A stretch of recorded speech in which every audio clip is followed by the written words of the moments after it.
ಆನಂದ ಓಂಕಾರ ಆತ್ಮಾನಂದ ಸಾಕಾರ.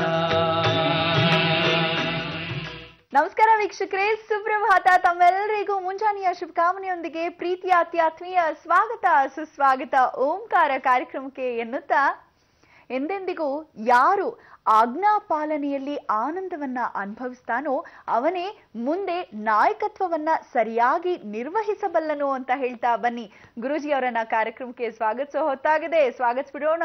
ಶ್ರೀಯುತರು ಖ್ಯಾತ ಜ್ಯೋತಿಷ್ಯರು, ಸದಾದೇವಿ ಔಪಾಸಕರು, ಸಂಖ್ಯಾಶಾಸ್ತ್ರಜ್ಞರು ಹಾಗೂ ವೈಬ್ರೇಷನ್ ಗುರುಗಳು ಹೌದು, ಶ್ರೀ ಶ್ರೀ ರವಿಶಂಕರ್ ಗುರುಜಿ ಅವರು.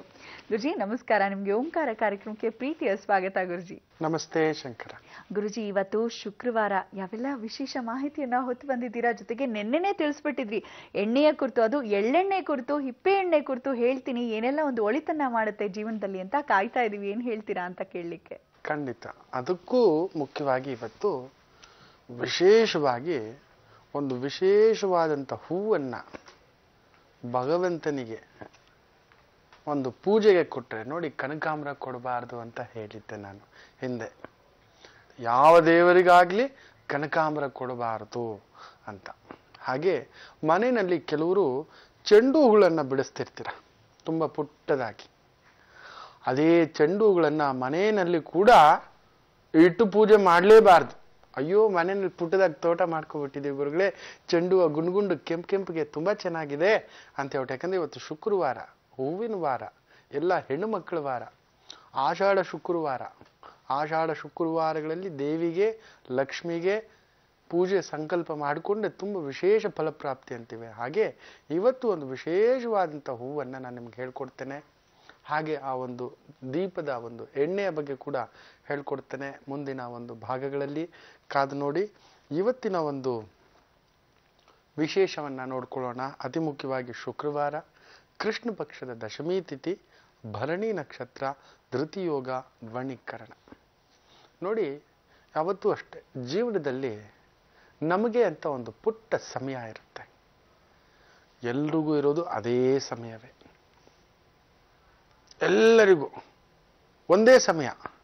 ಅದರಲ್ಲಿ ಒಳ್ಳೆ ಸಮಯ, ಕೆಟ್ಟ ಸಮಯ, ಅಧಿಕಾರದ ಸಮಯ, ಸೋಲೋ ಸಮಯ, ಗೆಲುವಿನ ಸಮಯ, ನೋವಿನ ಸಮಯ ಅಂತ ನಾವು ವಿಂಗಡಿಸ್ಕೊಂಡಿದ್ದೇವೆ ವಿನಃ ಸಮಯ ಅನ್ನೋದು ಒಂದೇ. ನೀವು ಕೋಟೀಶ್ವರನಾಗಿರಲಿ, ನೀವು ಬಡವನಾಗಿರಲಿ, ನೀವು ಮಹಾ ಮೇಧಸ್ಸುಳ್ಳತಕ್ಕಂಥ ಗುರುವಾಗಿರಲಿ, ಇಲ್ಲ ರಿಸರ್ಚ್ ಸ್ಕಾಲರ್ ಆಗಿರ್ತಕ್ಕಂಥ ಪ್ರೊಫೆಸರ್ ಆಗಿರಲಿ, ಇಲ್ಲ ಕಡು ಸಾಮಾನ್ಯ ದಡ್ಡನಾಗಿರಲಿ, ಎಲ್ಲರಿಗೂ ಒಂದೇ ಸಮಯ.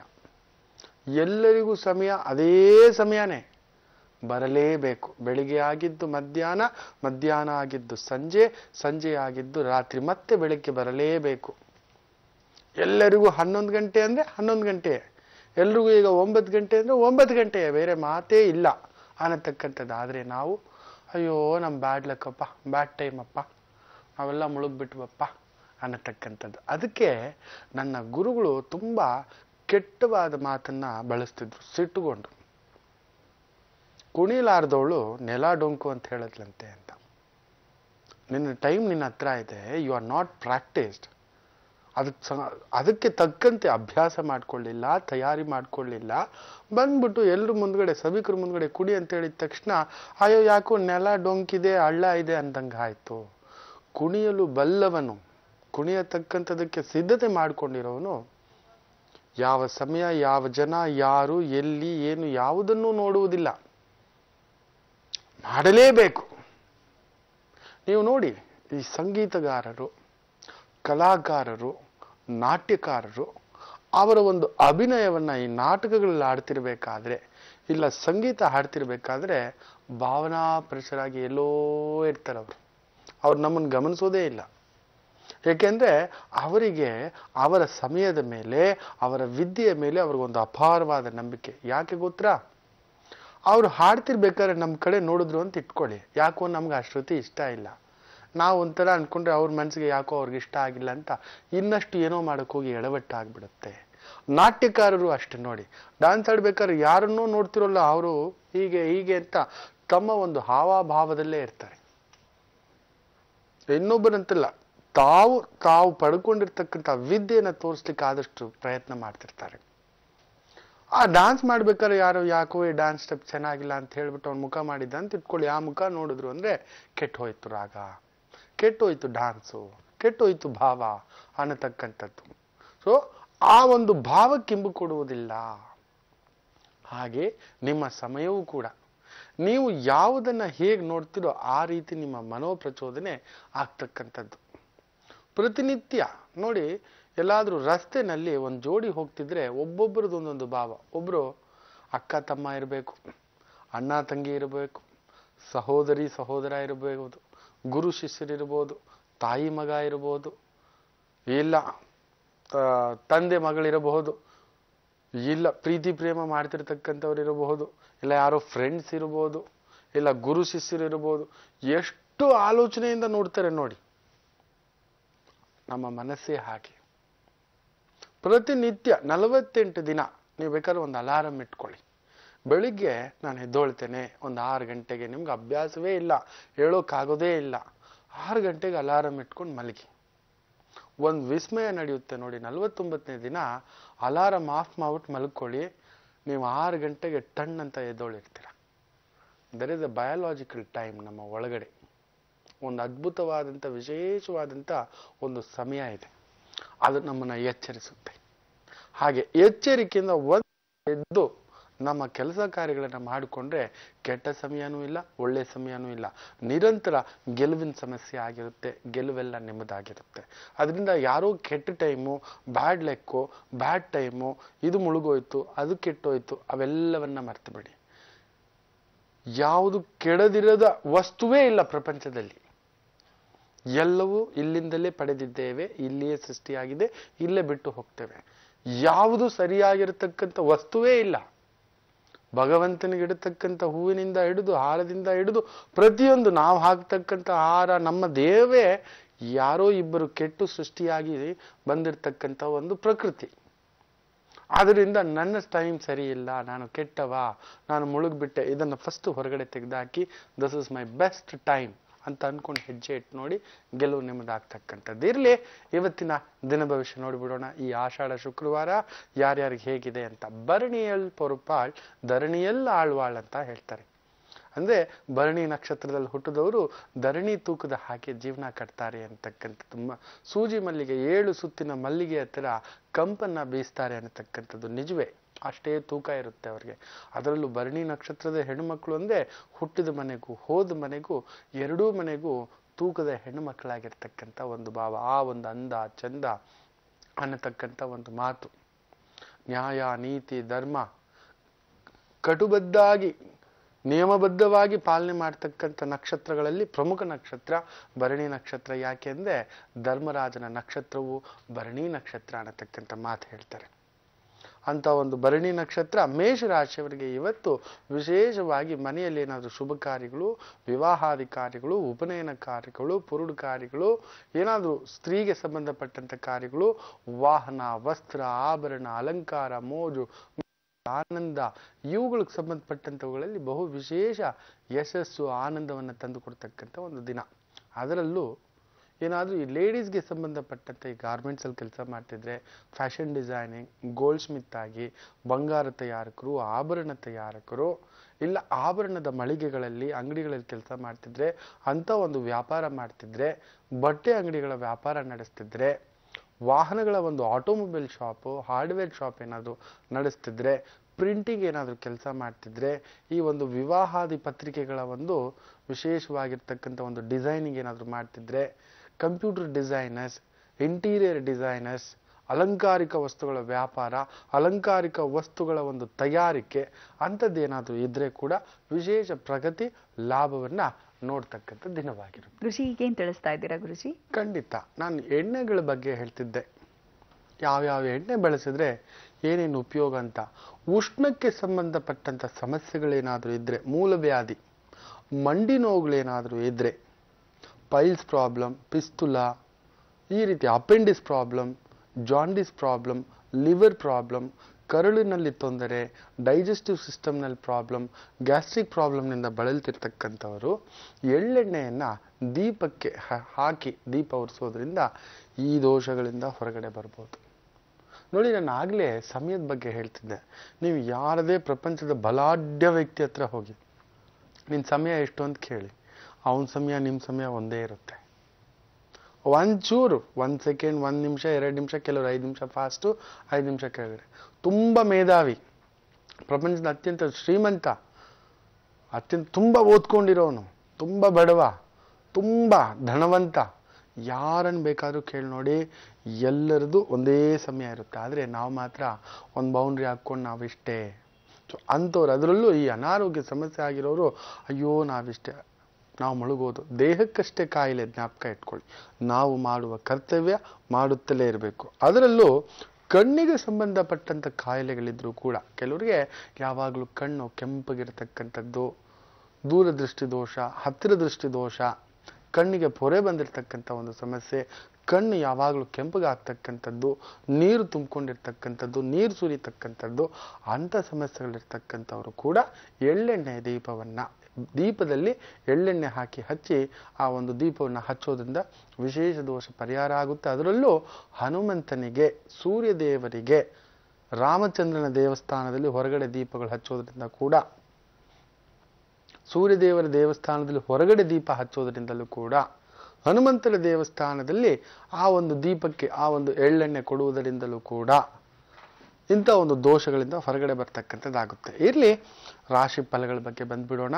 ಅತಿ ಮುಖ್ಯವಾಗಿ ವೃಷಭ ರಾಶಿಯವರಿಗೆ ಇವತ್ತು ವಿಪರೀತ ಮೋಜು ಮಸ್ತಿ ಖರ್ಚು. ಆದರೆ ಮನೇಲಿ ಯಾವುದಾದ್ರೂ ಗಾಡಿ ಇದ್ರೆ ರಿಪೇರಿ ಬರ್ತಕ್ಕಂಥದ್ದಾಗುತ್ತೆ, ಬಂಗಾರದ ಆಭರಣ ರಿಪೇರಿಗಳು ಕೊಡ್ತಕ್ಕಂಥದ್ದಾಗುತ್ತೆ, ಓಲೆಗಳನ್ನು ರಿಪೇರಿ ಕೊಡ್ತಕ್ಕಂಥದ್ದಾಗುತ್ತೆ. ಯಾವುದಾದ್ರೂ ವಸ್ತ್ರಕ್ಕೆ ಇವತ್ತು ಬೆಂಕಿ ಬೀಳೋದೋ, ಹತ್ಕೊಳ್ಳೋದೋ, ಹರಿಯೋದು ಆಗ್ತಕ್ಕಂಥದ್ದಾಗುತ್ತೆ. ಎಚ್ಚರಿಕೆ. ಎಲ್ಲಾದ್ರೂ ಟ್ರಾವೆಲ್ಸ್ ಹೋಗ್ತೀರಾ, ಟೂರ್ಸ್ ಹೋಗ್ತೀರಾ ಅಂದರೆ ಬಟ್ಟೆಗಳನ್ನು ಜಾಗ್ರತೆ, ಕಳ್ಕೊಳ್ತಕ್ಕಂಥದ್ದಾಗುತ್ತೆ. ಬಟ್ಟೆಗಳು ಕೆಲವರು ಕಳ್ಕೊಳ್ಳೋ ಹಾಗಿಲ್ಲ, ಕೆಲವರು ದಾನ ಕೊಡೋ ಹಾಗೇ ಇಲ್ಲ. ಎಚ್ಚರಿಕೆ. ಇವತ್ತು ಯಾರಿಗೂ ಬಟ್ಟೆ ದಾನ ಮಾಡಬೇಡಿ.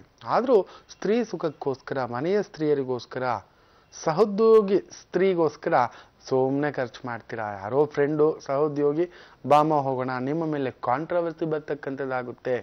ಅಫೇರ್ ಇದೆ, ಯಾರ ಜೊತೆಲೋ ಸುತ್ತಾರೆ, ಏನೋ ಮಾಡ್ತಾರೆ, ಗುಪ್ತ ಪ್ರಣಯ, ಗುಪ್ತ ಪ್ರೀತಿ. ಏನಪ್ಪಾ, ಮದುವೆ ಆಗಿದ್ದ ಮನುಷ್ಯನಿಗೆ ಪ್ರಜ್ಞೆ ಇಲ್ವಾ? ಆ ಹೆಣ್ಮಗು ಹತ್ರ ಏನೋ ಮಾತಾಡ್ತಾನೆ, ಆ ಮಗುಗೆ ಮದುವೆ ಆಗಿದೆ, ಇವನ್ಗೇನು ಕೆಲಸ? ಆ ಮಗು ಹತ್ರ ಯಾವಾಗ ನೋಡಿದ್ರು ಹೋಗಿ ಅಲ್ಲಿ ಮಾತಾಡಿಸ್ತಾ ನಿಂತ್ಕೋತಾನೆ ಅನ್ನತಕ್ಕಂಥ ಭಾವ. ಎಚ್ಚರಿಕೆ. ಸ್ತ್ರೀಯರಿಂದ ಅವಮಾನಗೊಳ್ಳತಕ್ಕಂಥ ಪ್ರಭಾವ ಕೂಡ ಇವತ್ತಾಗ್ತಕ್ಕಂಥದ್ದಾಗುತ್ತೆ.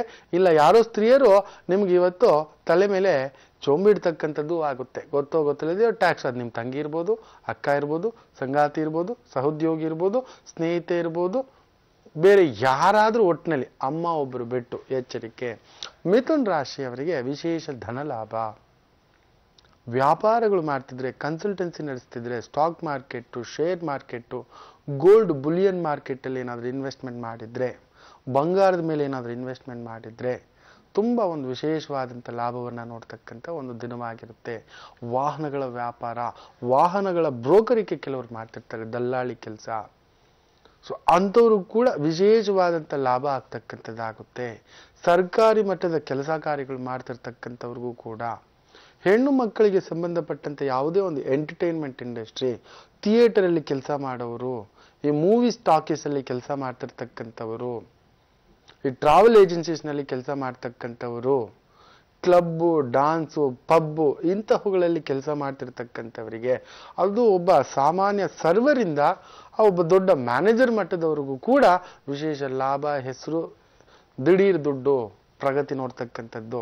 ಕಟಕ ರಾಶಿಯವರಿಗೆ ಇವತ್ತು ವಾಹನ ಖರೀದಿಯೋ, ಬಂಗಾರ ಖರೀದಿಯೋ, ಆಭರಣ ಖರೀದಿಯೋ, ಭೂಮಿ ಖರೀದಿಯೋ ನಡೆಯತಕ್ಕಂಥದ್ದು. ದಿಢೀರಂತ ನಿಮ್ಮ ಸಂಸ್ಥೆಯಲ್ಲಿ ನಿಮಗೆ ಟಿಕೆಟ್, ನಿಮ್ಗೊಂದು ಟಿಕೆಟ್ ತಗೊಳ್ಳಿ, you were the best performer of the year, last year best performer ಆಗಿದ್ರೆ ನಿಮ್ಗೆ ಟಿಕೆಟ್ ಕೊಡೋದು ಮಿಸ್ ಆಗಿತ್ತು, ಫಾರಿನ್ಗೆ ಹೋಗಿ ಬನ್ನಿ. ದಿಢೀರಂತ ಪ್ರವಾಸ ಹೋಗಿ ಬರ್ತಕ್ಕಂಥ ಒಂದು ವಿಶೇಷತೆಗಳು, ದಿಢೀರಂತ ಆಭರಣ ಕೊಂಡ್ಕೊಳ್ತಕ್ಕಂಥದ್ದು, ಭೂಮಿ ಕೊಂಡ್ಕೊಳ್ತಕ್ಕಂಥದ್ದು, ಉದ್ಯೋಗದಲ್ಲಿ ಮೇಲ್ಮಟ್ಟದ ಒಂದು ಸ್ಥಾನಕ್ಕೆ. ಸಿಂಹ ರಾಶಿಯವರಿಗಂತೂ ವಿಶೇಷವಾದಂಥ ಧನ ಲಾಭ, ಭೂಮಿ ಲಾಭ, ವಿಶೇಷವಾದಂಥ ಸ್ತ್ರೀ ಸುಖವನ್ನ ನೋಡ್ತಕ್ಕಂಥದ್ದು, ಭ್ರಾತೃಗಳಿಂದ ಸಹಯೋಗ ಸಿಗತಕ್ಕಂಥದ್ದು, ಸಾಲಕ್ಕೆ ಪ್ರಯತ್ನ ಮಾಡುತ್ತಿದ್ರೆ ಸಾಲದ ಒಳಹರಿವು ಆಗ್ತಕ್ಕಂಥದ್ದು, ತಂದೆಗೇನಾದ್ರೂ ಹಾರ್ಟ್ ಅಲ್ಲಿ ಆಪರೇಷನ್ ಆಗಿದ್ರೆ ಉಲ್ಪಣಿಸ್ತಕ್ಕಂಥದ್ದು, ನಿಮಗೇನಾದ್ರೂ ಕೊಲೆಸ್ಟ್ರಾಲ್ ಇದ್ರೆ ಉಲ್ಪಣಿಸ್ತಕ್ಕಂಥದ್ದು, ನಿಮ್ಗೇನಾದ್ರೂ ಸ್ಪಾಂಡಿಯಾಸಿಸ್ ಪ್ರಾಬ್ಲಮ್ ಆಗಿದ್ರೆ, ಸ್ಲಿಪ್ ಡಿಸ್ಕ್ ಆಗಿ ಆಪರೇಷನ್ ಆಗಿದ್ರೆ, ಅಪೆಂಡಿಸ್ ಆಪರೇಷನ್ ಆಗಿದ್ರೆ, ಅಲ್ಸರ್ ಆಪರೇಷನ್ ಆಗಿದ್ರೆ, ಏನೋ ದೇಹದಲ್ಲಿ ಯಾವುದೋ ಒಂದು ಗಾಯ ಆಗಿ ಮಾಗಿರ್ತಕ್ಕಂಥದ್ದು, ಇವತ್ತು ಅದು ಹಳೆ ನೋವುಗಳು ಹೆಚ್ಚಾಗ್ತಕ್ಕಂಥದ್ದು ಆಗಿಬಿಡುತ್ತೆ. ಎಚ್ಚರಿಕೆ. ಗುರುಜೀಗ ನಾವು ಕರೆ ಮಾಡಿದ್ವಿ ಮಂಗಳೂರಿನ ಕೊಣಜಿಯ ಚಂದ್ರಕಲಾ ಅವರಿಗೆ. ಚಂದ್ರಕಲಾ ಅವರೇ ನಮಸ್ತೆ. ನಮಸ್ತೆ ಚಂದ್ರಕಲಾ ಅವರೇ, ಸ್ವಲ್ಪ ಜೋರಾಗಿ ಮಾತಾಡ್ಬೇಕು. ಮೇಡಮ್ ಹಾ ನಮಸ್ತೆ ಚಂದ್ರಕಲಾ ಅವರೇ, ಯಾರ ಬಗ್ಗೆ ಕೇಳ್ಬೇಕಿತ್ಮಾ? ಮೇಡಮ್ ನನ್ನ ಮಗಳ ಬಗ್ಗೆ ಮಾತಾಡ್ಬೇಕಿತ್ತು ಮೇಡಮ್. ಅವಳ date of birth 26/10/94. 26/10/94. Madam sorry 90. ಸಮಯ ಸಂಜೆ 4:15. 4:15. 1ರಿಂದ 12 ಒಂದು ಸಂಖ್ಯೆಯನ್ನ ಹೇಳಿ ಮೇಡಮ್. 8 ಮೇಡಮ್. 8. ಹಾಗೆ ನಿಮ್ ಮಗಳ ಹೆಸರು ಹೇಳಲಿಲ್ಲ ನೀವು ಮೇಡಮ್? ನಿಮ್ ಮಗಳ ಹೆಸರು ಹೇಳಲಿಲ್ಲ. ಅರ್ಪಿತಾ ಅಂತ ಮೇಡಮ್. ಅರ್ಪಿತಾ. ಗುರುಜಿ ಇದಾರೆ, ಮಾತಾಡಿನ. Okay madam. ನಮಸ್ತೆ ಶಂಕರ. ಮೇಡಮ್ ಸರ್ ನಮಸ್ತೆ ಗುರುಜಿ. ನಮಸ್ತೆ ಗುರುಜಿ.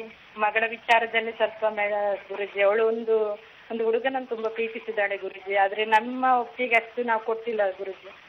ಈಗ ಅದ್ರ ಬಗ್ಗೆ ನಾನು ಕೇಳ್ಬೇಕು ಅಂತ ಹೇಳಿ ಕೇಳ್ತಿದ್ದೇನೆ ಗುರುಜಿ. ತುಂಬಾ ಬೇಸರ ಆಗ್ತಾ ಇದೆ ಗುರುಜಿ. ನಿಮ್ಮ ಪಾಪುವಿನ ಜಾತಕದಲ್ಲಿ ಆ ಒಂದು ಸಪ್ತಮಾಧಿಪತಿ ಕೆಟ್ಟಿದ್ದಾನೆ. ಸಪ್ತಮಾಧಿಪತಿ ಕೆಟ್ಟಿದ್ದಾನೆ ಅಂದ್ರೆ ಸಪ್ತಮ ಸ್ಥಾನವೇ ಮದುವೆ ಸ್ಥಾನ ಕೆಟ್ಟಿದೆ. ಅವಳು ಇಷ್ಟಪಟ್ಟ ಹುಡುಗನನ್ನ ಮದುವೆ ಮಾಡುವುದರಿಂದ ತಕ್ಕ ಮಟ್ಟಿಗೆ ಶಾಂತಿಯನ್ನು ನೋಡ್ತಕ್ಕಂಥದ್ದಾಗುತ್ತೆ. ಆದರೆ ಅವಳಿಷ್ಟಪಟ್ಟರು, ನೀವಿಷ್ಟಪಟ್ಟು ಮದುವೆ ಮಾಡಿದರು, ಕುಟುಂಬದವರು ಇಷ್ಟಪಟ್ಟು ಮಾಡಿದರು, ಮದುವೆಗೆ ಮೊದಲು ಒಂದು ಬಾಳೆಗಿಡದ ಮದುವೆಯನ್ನ ಮಾಡಿಸಿ ನಂತರ ಮದುವೆಯನ್ನ ಮಾಡಿಸಿ ಒಳ್ಳೆದಾಗ್ತಕ್ಕಂಥದ್ದು. ಹೋಗಿ ಬನ್ನಿ ಕಟೀಲು ದುರ್ಗಕ್ಕೆ ಪ್ರತಿ ಪೌರ್ಣಮಿಯ ಸಂದರ್ಭದಲ್ಲಿ, ಅದರಲ್ಲೂ ಶುಕ್ರವಾರದ ಭಾವ ಅಂತ ಹೇಳ್ತೇವೆ, ಈ ಆಷಾಢ ಮಾಸದಲ್ಲಿ ಶುಕ್ರವಾರಗಳಂದು ದೇವಿ ದರ್ಶನ ಮಾಡಿದ್ರೆ ವಿಶೇಷ. ಒಂದು ಸಲ ಕಟೀಲು ದುರ್ಗಕ್ಕೆ ಹೋಗಿ ಉಡಿ ತುಂಬಿಸಿ ಬನ್ನಿ, ಮಗಳ ಸಮೇತ ಒಳ್ಳೇದಾಗುತ್ತೆ. ಹೋಗಿ ಬನ್ನಿ. ಗುರುಜಿ ಈಗ ಏನ್ ತಿಳಿಸ್ಕೊಡ್ತಾ ಇದ್ದೀರಾ ಗುರುಜಿ? ನೋಡಿ, ನಾನು ಹೂಗಳ ಬಗ್ಗೆ ಹೇಳ್ತಿದ್ದೆ. ಯಾವ ಹೂವನ್ನ ಇಟ್ಟು ಪೂಜೆ ಮಾಡಿದ್ರೆ ದೇವರಿಗೆ ವಿಶೇಷ ಫಲ ಸಿಗುತ್ತೆ ಅಂತ. ಅದರಲ್ಲೂ ಚೆಂಡು ಹೂವನ್ನ ಚಾಮುಂಡೇಶ್ವರಿಗೆ ಬಿಟ್ರೆ, ಚೌಡೇಶ್ವರಿಗೆ ಬಿಟ್ರೆ, ಮಾರಿಯಮ್ಮನಿಗೆ ಬಿಟ್ರೆ, ಓಂ ಶಕ್ತಿಗೆ ಬಿಟ್ರೆ, ದುರ್ಗೆಗೆ ಬಿಟ್ರೆ, ಮನೆಯಲ್ಲಿ ಸಮೇತ ಆ ಚೆಂಡು ಹೂವನ್ನ ಇಟ್ಟು ಪೂಜೆ ಮಾಡೋ ಹಾಗಿಲ್ಲ. ಇಡ್ಲೇಬಾರ್ದು. ಯಾವ ದೇವರಿಗಾಗ್ಲಿ, ಶಿವನಿಗಾಗಲಿ ವಿನಾಯಕನಿಗಾಗಲಿ ಗಂಡು ದೇವರುಗಳಿಗೆ ಚೆಂಡು ಹೂವ ಇಡುವ ಹಾಗಿಲ್ಲ. ಇದನ್ನ ಜ್ಞಾಪಕವಾಗಿ ಇಟ್ಕೊಳ್ಳಿ. ಇನ್ನಷ್ಟು ಚೆಂಡಾಟ ಆಡಿಬಿಡ್ತೀರ ನೀವು. ಎಲ್ರ ಕೈಯಲ್ಲೂ ಒದಿಸ್ಕೊಳ್ತಕ್ಕಂಥ ಚೆಂಡು. ಎಚ್ಚರಿಕೆ. ಅದೇ ಚೆಂಡು ಹೂವನ್ನ ಗಂಡು ದೇವರುಗಳು, ಅದು ನರಸಿಂಹ ಇರ್ಬೋದು, ವಿಷ್ಣು ಇರ್ಬೋದು, ಶಿವಯ್ಯ ಇರ್ಬೋದು, ವಿನಾಯಕ ಇರ್ಬೋದು, ಯಾವುದೇ ಒಂದು ಕಾರಣಕ್ಕೂ ಮನೆಯಲ್ಲಂತೂ ಚೆಂಡು ಹೂವನ್ನ ಇಟ್ಟು ಪೂಜೆ ಮಾಡೋ ಹಾಗೇ ಇಲ್ಲ. ಮನೆಯಲ್ಲಿ ಚೆಂಡಿನ ಕರ್ಕೊಬಂದಿಟ್ಟ ಹಾಗೆ ಜ್ಞಾಪಕ ಇಟ್ಕೊಳ್ಳಿ. ಚೆಂಡು ಹೂವು ಬಂದು ಒಂಥರ ಚಂಡಿಯ ಪ್ರತಿರೂಪ ಅಂತ ಹೇಳ್ತೇವೆ. ಅತಿ ಮುಖ್ಯವಾಗಿ ಇನ್ನೊಂದು ವಿಶೇಷವಾದಂಥ ಹೂವು ಹೇಳ್ತೇನೆ, ಮುಂದಿನ ಭಾಗಗಳಲ್ಲಿ ಕಾದ್ ನೋಡಿ. ಯಾಕೆಂದ್ರೆ ನಮಗೆ ಯಾವಾಗಲೂ ಕೆಲವೊಂದು ಸಮಯ ತುಂಬಾ ಆತಂಕ, ಭಯ. ಆಗ್ಲೇ ನೋಡಿ ಒಬ್ರ ಹತ್ರ ಮಾತಾಡೋದು, ನನ್ನ ಮಗಳು ಎಲ್ಲಿ ಆ ಪ್ರೀತಿ ಮಾಡ್ಕೋಬಿಟ್ಟಿದ್ದಾಳೆ, ಇನ್ನೊಂದು ಮದುವೆ ಆಗ್ಬಿಡುತ್ತೋ, ಎಲ್ಲಿ ನಮ್ಮ ಸಂಸ್ಕಾರ, ನಮ್ಮ ಕುಟುಂಬ ಅನ್ನೋದೇ ಇಲ್ವಾ ಅನ್ನೋ ಒಂದು ಆತಂಕದಿಂದ ಕಳೀತಕ್ಕಂಥ ಸಂದರ್ಭದಲ್ಲಿ ಒಂದು ವಿಶೇಷವಾದಂಥ ಹೂ ಇದೆ. ಅದು ವಿನಾಯಕನಿಗೆ ಕೊಟ್ರೆ ಅಂತೂ ಅದ್ಭುತ. ಆ ಹೂವಿನ ಬಗ್ಗೆ ಹೇಳ್ತೇನೆ. ಅದಕ್ಕೂ ಮೊದಲು ಈ ರಾಶಿಗಳ ಬಗ್ಗೆ ಹೇಳ್ತಿದ್ದೆ. ಈ ಒಂದು ಕನ್ಯಾ ರಾಶಿಯವರಿಗೆ ಇವತ್ತು ಎಲ್ಲಾದ್ರೂ ದುಡ್ಡು ಕಳ್ಕೊಳ್ತಕ್ಕಂಥ ಭಾವ ಆದ್ರೂ ದುಡ್ಡು ಹಾಗೆ ಒಳಹರಿವು ಬರ್ತಕ್ಕಂಥದ್ದು ಆಗುತ್ತೆ.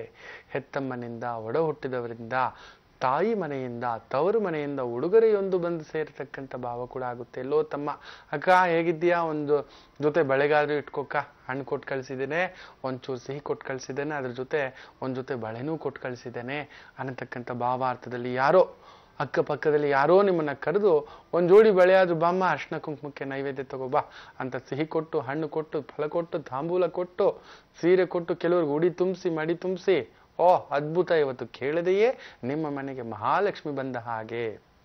ನೋಡಿ ವೀಕ್ಷಕರೇ, ಇನ್ನು ಸ್ವಲ್ಪ ದಿನದಲ್ಲಿ ವರಮಹಾಲಕ್ಷ್ಮಿ ಪೂಜೆ ಆರಂಭ. ಅದರ ಒಂದು ಹಿನ್ನೆಲೆ, ಅದರ ಒಂದು ಪೂಜಾ ವಿಧಾನಗಳು ಅದು ಗುರುವಾರ ಸಂಜೆಯಿಂದಲೇ ಆರಂಭ ಆಗಬೇಕು. ತುಂಬ ಅದ್ಭುತವಾದಂಥ ವಿಸ್ಮಯಕಾರಿ ವರಮಹಾಲಕ್ಷ್ಮಿ ಪೂಜಾ. ಅಂತ ಒಂದು ವರಲಕ್ಷ್ಮಿಗೆ ಒಂದು ನಿಯಮ ಇದೆ, ಕೆಲವರು ಮಾಡೋ ಹಾಗೇ ಇಲ್ಲ. ಮುಳುಗು ಬಿಟ್ರೆ ಮನೆ ಹೆಣ್ಣು ಮಕ್ಕಳು ದಿಕ್ಕಾಪಾಲಾಗ್ಬಿಡ್ತಾರೆ, ಮನೆ ಹೆಣ್ಣು ಮಕ್ಕಳಿಗೆ ದಾರಿ ಆಗೋದಿಲ್ಲ. ಓಂ ಬ್ರಹ್ಮಾನಂದ ಓಂಕಾರ